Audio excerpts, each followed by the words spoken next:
DD किसान, बदलते भारत की शान।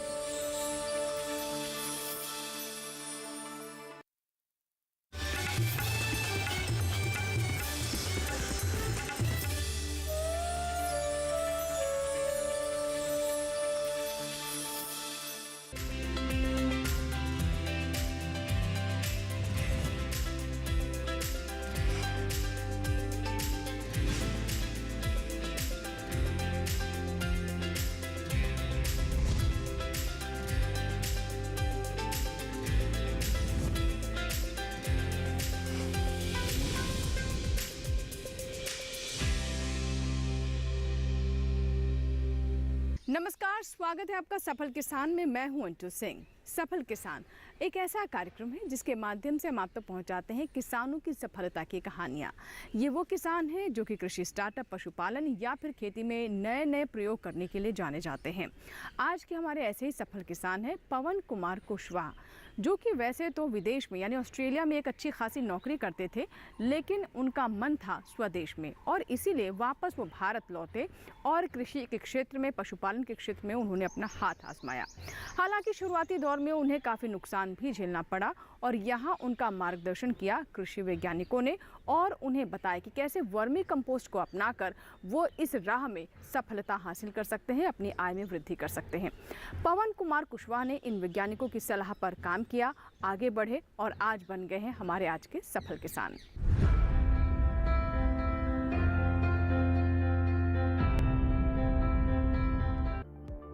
उत्तर प्रदेश भारत का सबसे बड़ा राज्य है, जिसकी अर्थव्यवस्था मुख्यतः कृषि पर आधारित है।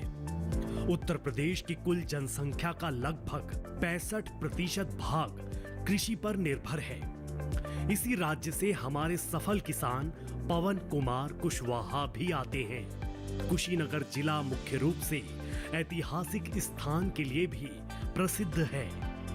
यहाँ महात्मा बुद्ध का महापरिनिर्वाण हुआ था। कुशीनगर एक अंतर्राष्ट्रीय पर्यटन स्थल भी है। यहाँ विश्व भर के बौद्ध तीर्थयात्री दर्शन के लिए आते हैं। बात करें खेती किसानी की तो यहाँ की मुख्य फसल गेहूं, धान, गन्ना आदि है। कुशीनगर के रहने वाले पवन कुमार कुशवाहा भी इन दिनों खेती किसानी में दिन दोगुनी और रात चौगुनी तरक्की कर रहे हैं। कैसे? तो चलिए जानते हैं इनकी सफलता की कहानी इन्हीं की जुबानी। मैं एक इंटरनेशनल जॉब जो मैं ऑस्ट्रेलिया में करता था, तो वहाँ से प्रेरणा मिली कि जॉब के अलावा भी जो अपना पर्सनल इंटरेस्ट है, जो अपनी भविष्य की प्लानिंग है, उसके अकॉर्डिंग गांव में भी कुछ व्यवस्था डेवलप किया जाए, कुछ फैसिलिटी डेवलप की जाए। तो उसी सोच के तहत मैंने गांव में गौशाला का शुरुआत किया। गौशाला जो आगे बढ़ा, चूँकि यहाँ का इन्वायरमेंट ऐसा है कि चूँकि शहर से दूर हम लोग काम कर रहे हैं, तो किसी वजह से मार्केट जो गौशाले का जो होना चाहिए, दूध का जो डिस्ट्रीब्यूशन, वो प्रॉपर हो नहीं पाया, जिसकी वजह से मेरा जो बिज़नेस था गौशाला वाला थोड़ा सा नुकसान में रहा। तभी उस समय कृषि विज्ञान केंद्र के माध्यम से हमको कुछ सहयोग मिला और जो गाय के गोबर से जो पैसे का इनकम किया सकता है, तो कुछ टेक्नोलॉजी कि गाय के गोबर का उपयोग कैसे किया जाए, स्पेशली बायोगैस में और उसका जो वर्मी कंपोस्टिंग जो होता है उसमें, तो वो कृषि विज्ञान केंद्र के जितने भी साइंटिस्ट लोग हैं उनके माध्यम से मुझे ये तरीका या टेक्नोलॉजी मिली, उन लोगों ने सिखाया और फिर मैंने वर्मी कंपोस्टिंग और बायोगैस का यूज़ गाय के गोबर से कैसे किया जाता है उसको शुरुआत किया। पवन कुमार का प्रयास है कि खेती किसानी के अंतर्गत जितनी भी सुविधाएं होती हैं, वो सारी सुविधाएं इनके फार्म में ही उपलब्ध हों। इसी सोच के साथ पवन जी ने शुरुआती दौर में एक छोटे से गौशाला का निर्माण किया। अभी पवन अपने फार्म में गायें, बकरी, मुर्गी एवं मछली का पालन करते हैं। पवन ने कृषि विज्ञान केंद्र से परामर्श लेकर एक छोटी सी वर्मी कंपोस्ट यूनिट लगाकर नई शुरुआत की।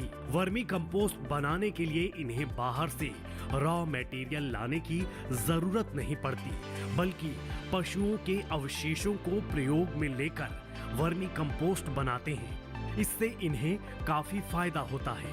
लेकिन एक सवाल मन में ये भी आता है वर्मी कंपोस्ट की मार्केटिंग को लेकर। तो चलिए मार्केटिंग के बारे में जानते हैं हमारे सफल किसान पवन जी से ही। 2012 में मैं वर्मी कंपोस्टिंग किया। धीरे धीरे आगे बढ़ते बढ़ते कृषि विज्ञान केंद्र के माध्यम से जो मार्केटिंग भी हुआ, क्योंकि जागरूक जो किसानों को करना होता है, उनके साइंटिस्ट जो भी हैं उनके माध्यम से किसान लोगों को जागरूकता मिलती है कि कम से कम अपने वर्मी कंपोस्ट का खेत में उपयोग करके जो जैविकता है खेती बाड़ी का वो बढ़ाया जाए। तो जो समय बढ़ता रहा वैसे वैसे मेरा मार्केटिंग भी डेवलप करता रहा, मैं प्रोडक्शन भी होता रहा। शुरुआत में गाय के गोबर से रहा, लेकिन जैसे जैसे उत्पादन की डिमांड ज़्यादा आती गई तो मेरे लिए चैलेंज था कि भाई उतना मेरे पास गोबर का प्रोडक्शन था नहीं। तो फिर कृषि विज्ञान केंद्र के साइंटिस्ट लोगों के माध्यम से जो फसल अवशेष के माध्यम से कैसे वर्मी कंपोस्टिंग किया जाता है, फिर उसकी टेक्नोलॉजी प्राप्त हुई। फिर उसके बाद से जो भी अन्य पशुओं के जो अवशेष हैं, जैसे बकरी की मैगनी या मुर्गी का जो वेस्ट होता है, मलमूत्र होता है, उसके माध्यम से कैसे वर्मी कंपोस्टिंग किया जाता है, उसकी टेक्नोलॉजी मुझे प्राप्त हुई। उन लोगों के माध्यम से सीखा मैंने। और आज मेरा वर्मी कंपोस्टिंग का जो रॉ मटेरियल है वो गाय का गोबर भी है, बकरी का जो मैगनी है वो भी है, मुर्गी का खाद भी है, पुआल भी है, भूसा भी है, जो कुछ भी मतलब नेचुरली हमारे पास उपलब्ध है सबका मैं वर्मी कंपोस्टिंग करता हूँ और सक्सेसफुली उसका मार्केटिंग भी करता हूँ। हमारे से लगभग कुशीनगर और आसपास के जितने भी ज़िले हैं वो सारे जो किसान हैं जो जुड़े हुए हैं, लगभग मोर देन 1000 किसान मेरे पास जुड़े हुए हैं जो वर्मी कंपोस्टिंग का जो उपयोग कर रहे हैं, वर्मी कंपोस्ट खाद लेके अपने ज़मीन की जैविकता बढ़ा रहे हैं, उत्पादन बढ़ा रहे हैं और एक इकोनॉमिकल तरीके से खेती कर रहे हैं।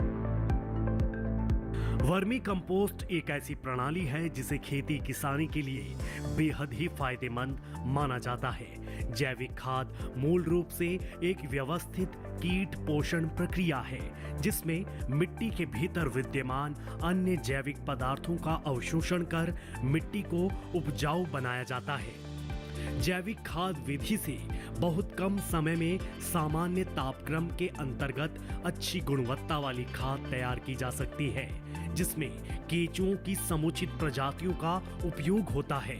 इसमें केंचुओं की आंतों में विद्यमान सेलुलोज तथा माइक्रो ऑर्गेनिज्म मिलकर निगले हुए जैविक पदार्थों का बड़ी तेजी से विघटन करते हैं। ये केंचुए अपनी पाचन क्रिया और जैव पदार्थों के संयुक्त मिश्रण के प्रभाव से एक अपशिष्ट पदार्थ बाहर छोड़ते हैं जिसे वर्मी कंपोस्टिंग कहा जाता है। किसान पवन का मानना है कि अगर सही रखरखाव के साथ केंचुए को रखा जाए तो वर्मी कंपोस्ट के लिए फायदा होता है। इस बारे में पवन क्या बताते हैं, सुनिए। बेसिकली जैसे आप देख रहे हैं कि ये केंचुआ कितना हेल्दी हैं और यही मौसम है जिसमें केंचुआ प्रजनन करके अपने बच्चे पैदा करते हैं। इनको जाड़ा बड़ा पसंद है, तो जैसे ही जाड़े का मौसम बीतता है उसके बाद से ये लोग अपना प्रजनन करके अपने अंडे का उत्पादन करता है। और जैसा कि आप देख सकते हैं कि ये जो अंडा है, ये अंडा लगभग मैच्योर होने की स्थिति में है और इस अंडे में से 5 से 7 बहुत पतले पतले केंचुए निकलेंगे और फिर उसके बाद से धीरे धीरे खाना खा के अपने आप को डेवलप करेंगे। तो इनकी जो जनरेशन होती है, पैदावार होती है, वो तो बहुत शानदार होती है। और लेकिन चूंकि यही एक बहुत नाजुक होते हैं, ये तो जल्दी मरते भी हैं दूसरे कारणों से। लेकिन यह है कि अगर उचित रख रखाव किया जाए, उचित इन लोगों का माहौल दिया जाए तो केंचुए की संख्या दिन दूनी रात चौगुनी बढ़ती है और बहुत शानदार उत्पादन करते हैं ये केंचुए। खाद भी बनाते हैं, खुद भी डेवलप करते हैं ये। केंचुआ बहुत अधिक मात्रा में खाना खाने वाले होते हैं। वे बायोडिग्रेडेबल पदार्थ का अक्षरण करते हैं और उसका कुछ भाग अपशिष्ट पदार्थ या वर्मी कंपोस्टिंग के रूप में बाहर छोड़ते हैं। पोषक तत्वों से युक्त वर्मी कास्टिंग पौधों के लिए एक पौष्टिक खाद है।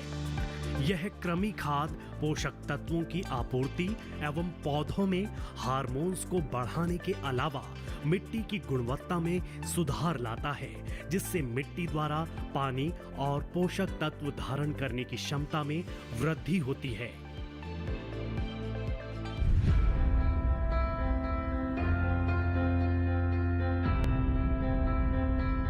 इसी के साथ ही सफल किसान में यहाँ वक्त एक छोटे से ब्रेक का। ब्रेक के बाद जब वापस आएंगे तो वर्मी कंपोस्ट यानी केंचुआ खाद के बारे में और विस्तृत जानकारी आप तक पहुँचाएंगे। कहीं मत जाएगा, देखते रहें सफल किसान।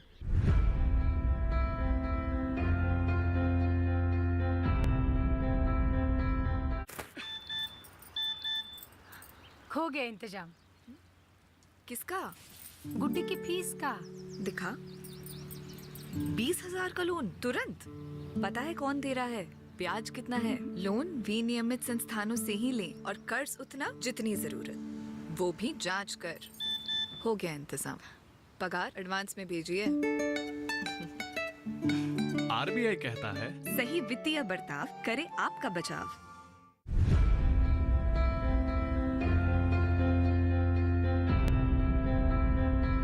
ब्रेक के बाद एक बार फिर आपका स्वागत है। आप देख रहे हैं सफल किसान। आज के सफल किसान में हम आप तक कहानी पहुंचा रहे हैं पवन कुमार कुशवाहा की, यानी उनकी सफलता की कहानी। कैसे उन्होंने ऑस्ट्रेलिया की नौकरी छोड़ी और भारत लौटे और यहां पर अब वो वर्मी कंपोस्ट के क्षेत्र में अपनी पहचान बना चुके हैं। आइए एक बार फिर से रुख करते हैं पवन कुमार कुशवाहा का और जानते हैं वर्मी कंपोस्ट के तमाम पहलुओं के बारे में।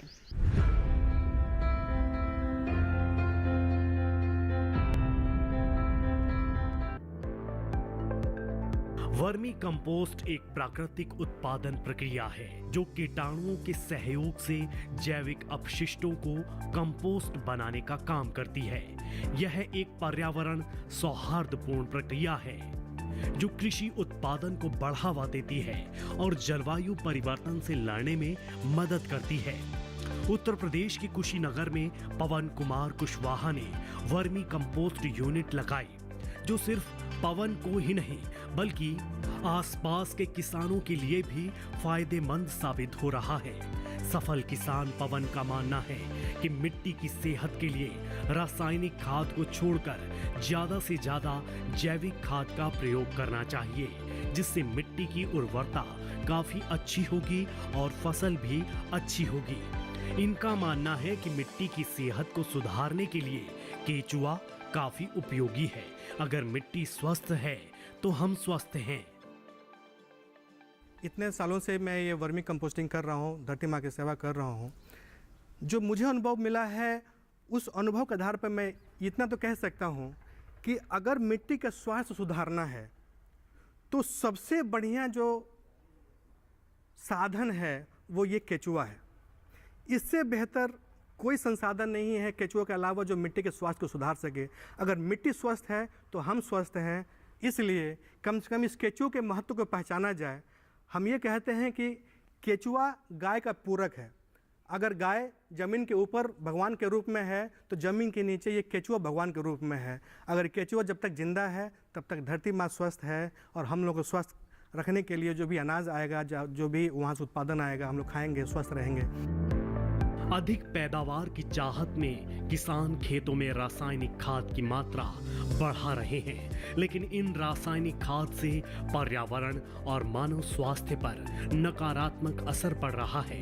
यह सामान्य तौर पर होने वाली खेती से अलग है और इसमें जैविक खाद का ही प्रयोग किया जाता है।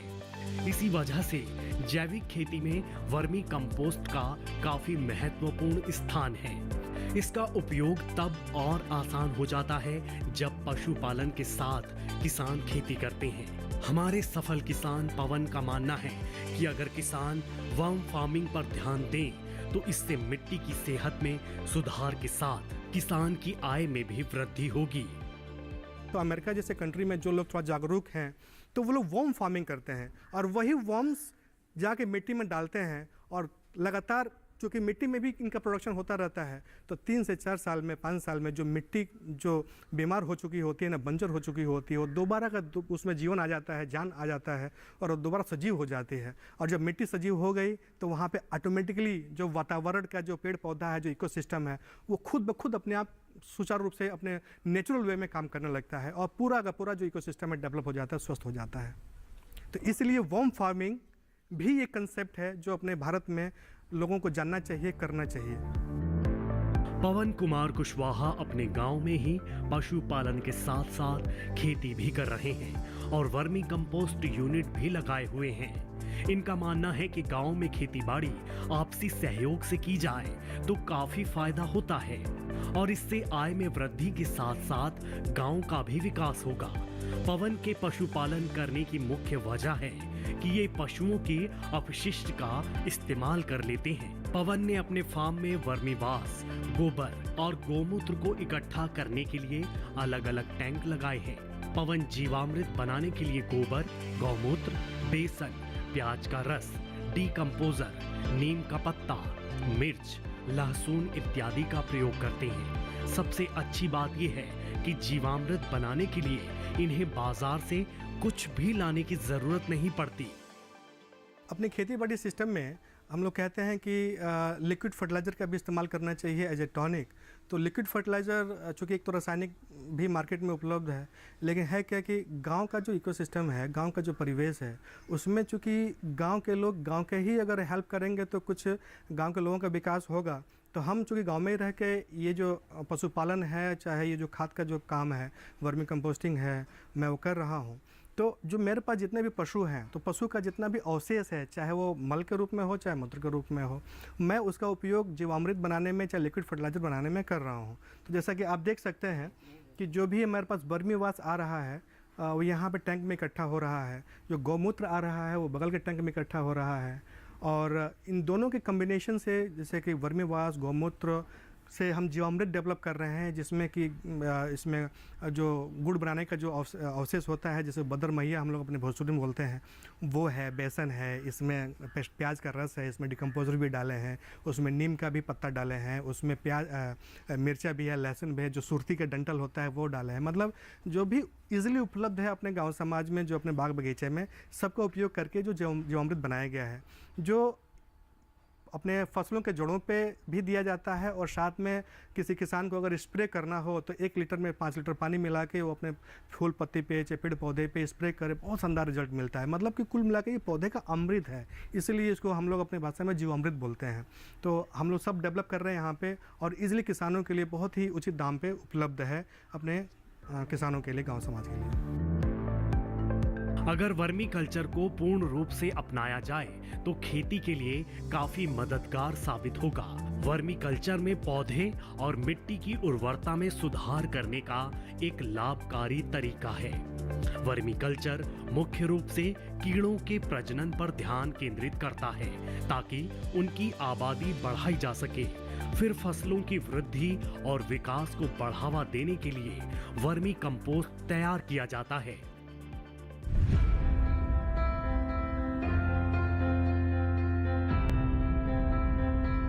इसी के साथ ही सफल किसान में यहाँ वक्त है एक और छोटे से ब्रेक का। लेकिन ब्रेक के बाद जब वापस आएंगे तो हम आपको बताएंगे कि कैसे पवन कुमार कुशवाहा ने इंटीग्रेटेड फार्मिंग को भी अपनाया है। जानेंगे इसके बारे में भी इस छोटे से ब्रेक के बाद। कहीं मत जाइएगा, देखते रहें सफल किसान।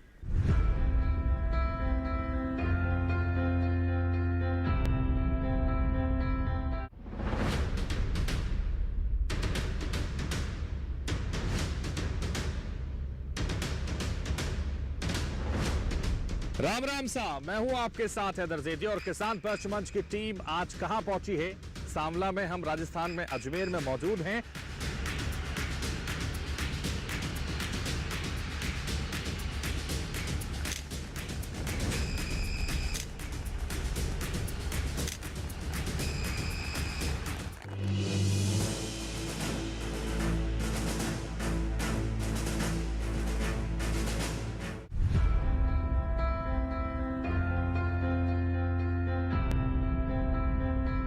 ब्रेक के बाद एक बार फिर आपका स्वागत है। आप देख रहे हैं सफल किसान।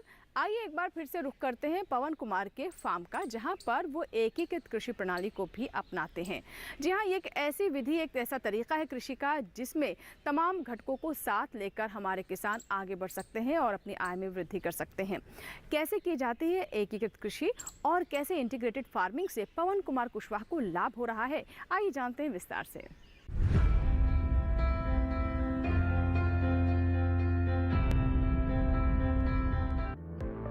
एकीकृत कृषि प्रणाली या इंटीग्रेटेड फार्मिंग, इसमें 2 या इससे अधिक उद्यमों का एकीकरण शामिल होता है। इसमें किसान की अधिकतम जरूरतों को पूरा करने के लिए संसाधनों का सर्वोत्तम उपयोग किया जाता है।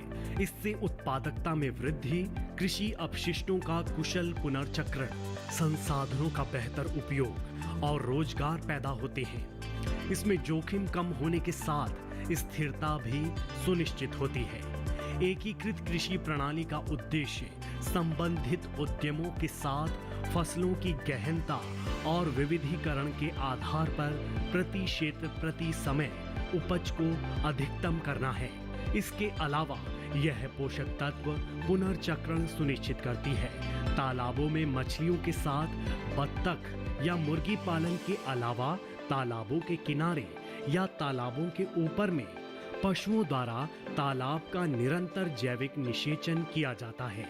इस प्रकार पशु और चारा अपशिष्ट के लाभदायक उपयोग से पशुधन, कृषि और मछली पालन की दक्षता बढ़ जाती है। ऐसे में किसान कई उद्यमों से एक साथ कम लागत में अधिकतम उत्पादन प्राप्त कर सकते हैं। जैसे आप देख रहे हैं, ये एक इंटीग्रेटेड सिस्टम डेवलप किया गया है जिसमें मुर्गा पालन और मछली पालन एक साथ करने का प्रयास किया जा रहा है। कहते हैं कि पशुपालन में अगर एक का वेस्ट मटेरियल दूसरे के लिए अगर रॉ मटेरियल फीड के रूप में काम आ जाए तो आपका इफ़िशेंसी या जो प्रॉफिटेबिलिटी होती है वो इंक्रीज कर जाता है। तो यहाँ पे मुर्गा पालन प्लस मछली पालन एक साथ ये हो रहा है। जैसे कि नीचे पोखरा है, पॉन्ड है और ऊपर हमारा कड़कनाथ मुर्गी फार्म है जिसमें जो साइज़ है उसमें 100-150 मुर्गियाँ आराम से रह लेती हैं। तो दिन में चूँकि हमारा जो ये मुर्गियाँ हैं बाहर चरती हैं क्योंकि उनको नेचुरल फीड मिलता है, साथ में धूप की भी आवश्यकता पड़ती है मुर्गियों को, तो वहाँ पे जाके अपना धूप सेकती हैं, खाना खाती हैं, दिन भर बाहर आती हैं। लेकिन जैसे होता है रात में वो अपने आप चली आती हैं और रात भर यहीं करती हैं। तो रात भर जो वो बीट करती हैं तो वो मछलियों के लिए वो फीड का काम करता है।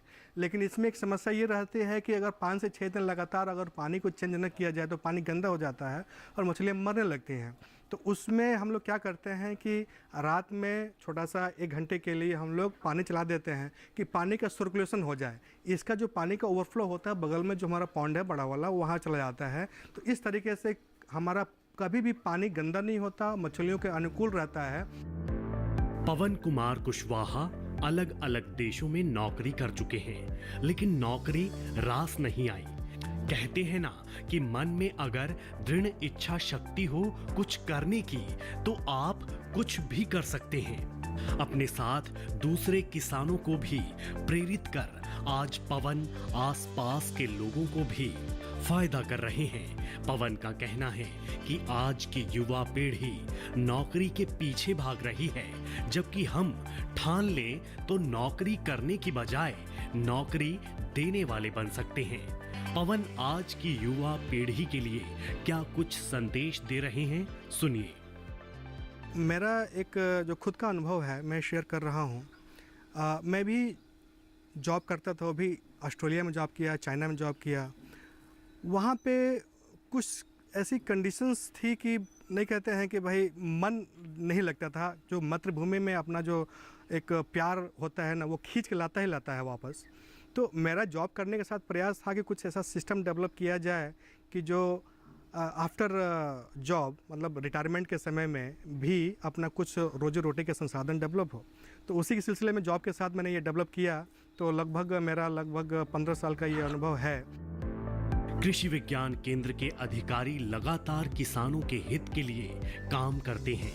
बात करें एकीकृत कृषि की तो इसे बढ़ावा देने के लिए अधिकारी किसानों को हमेशा जागरूक करते रहते हैं। एकीकृत कृषि प्रणाली में रसायन की जरूरत बिल्कुल नहीं पड़ती। इस कृषि प्रणाली में मुर्गी पालन के अपशिष्टों को बत्तख और मछली को आहार के रूप में उपयोग दिया जाता है। गोबर का इस्तेमाल खाद के लिए किया जाता है और खेतों में पोषक तत्वों की आपूर्ति की जाती है। इसके अलावा गोमूत्र और नीम के अर्क को खेत में कीटनाशक के रूप में छिड़का जा सकता है। अनाज और इसके भूसे का उपयोग मुर्गी एवं गाय के आहार तथा चावल के भूसे को गाय के चारे के रूप में इस्तेमाल किया जा सकता है। पोल्ट्री की बेडिंग सामग्री का उपयोग खाद में भी किया जा सकता है। तालाब में जलकुंभी की तरह जलीय खरपतवार का उपयोग वर्मी कंपोस्ट में बेडिंग सामग्री के रूप में किया जा सकता है। आज बढ़ती आबादी को देखते हुए रोजगार की संभावनाएं कम हो चुकी हैं और जो छोटी होती जा रही है। तो ऐसे में हम यही सलाह देना चाहेंगे कि किसान भाई जो एकीकृत कृषि है एकीकृत कृषि को बढ़ावा दें। इसमें बहुत सारी फसलें हैं, तालाब है, पशुपालन है, मुर्गी पालन है, बकरी पालन है। इन सबको एक संग्रहित एरिया में, इस संरक्षित एरिया में, छोटे से एरिया में आप कर सकते हैं। क्योंकि जिस तरह से रासायनिक खादों का, उर्वरकों का, कीटनाशकों का प्रयोग खेतीबाड़ी में हो रहा है, इससे हमारी जो ज़मीन है वो इन रसायनों से के दुष्प्रभाव से दूषित हो रही है, प्रदूषित हो रही है। इससे उत्पन्न होने वाले अनाज दूषित हो रहे हैं, जिसको हम भोजन में ले रहे हैं, और इसको लेने से हमारी इम्यूनिटी, जो हमारी शक्ति है, वो क्षीण होती जा रही है। तो अगर हम अपने खेतों में एकीकृत रूप से खेती करें, तो इसमें इंटीग्रेशन के रूप में अगर खेती करें, तो जिन खेतों में हम रसायनों का प्रयोग कर रहे थे, वहाँ पर हम अपने जो एकीकृत खेती हमारी है, जहाँ पर कि हम पशुपालन भी कर रहे हैं, मुर्गी पालन कर रहे हैं, बकरी पालन कर रहे हैं, इनके खाद का जो इनका वेस्ट है, इनको सड़ा गला करके अच्छे से खेतों में प्रयोग करेंगे। उस खेतों का जो प्रयोग करेंगे जिस खेत में, उसमें निश्चित ही तौर से जो रासायनिक उर्वरकों की डिमांड है वो कम हो जाएगी, उसमें रोग व्याधियाँ कम आएंगी, और फसल का जो उत्पाद होगा वह बहुत ही अच्छा होगा, रसायन मुक्त होगा। पवन कुमार कुशवाहा एकीकृत प्रणाली को संयमित तरीके से कर रहे हैं और इससे इन्हें काफी फायदा हो रहा है। इन्होंने केचुए के महत्व को समझा और वर्मी कंपोस्ट की यूनिट लगाई। अभी इनके साथ करीब 1000 किसान जुड़े हुए हैं। आसपास के किसान इनके फार्म में बने जैविक खाद का प्रयोग करते हैं। जैविक खाद की मार्केटिंग के लिए कृषि विज्ञान केंद्र के अधिकारी काफी मदद करते हैं। इनकी इस सफलता को देख आसपास के किसान इनसे प्रेरित होकर सलाह भी लेने आते हैं।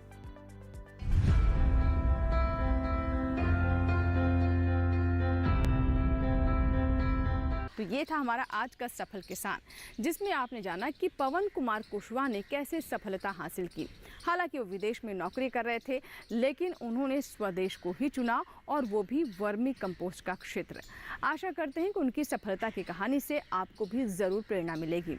अगर आपके कोई सुझाव हैं या फिर आप चाहते हैं किसी किसान की सफलता की कहानी हम कार्यक्रम में आपके लिए लेकर आए, तो आप हमें ईमेल करें, पत्र भी लिख सकते हैं। हमारा ईमेल आईडी है safalkisan@gmail.com। पत्र लिखने के लिए हमारा पता नोट कर लें। हमारा पता है सफल किसान, कमरा नंबर 77, CPC, दूरदर्शन, खेलगांव, नई दिल्ली 110049। आपकी ईमेल्स, आपके पत्रों का हमें इंतजार रहेगा। सफलता की कुछ ऐसे ही प्रेरणादायी कहानियों के साथ फिर होगी आपसे मुलाकात, लेकिन आप बने रहें दूरदर्शन किसान के साथ। नमस्कार।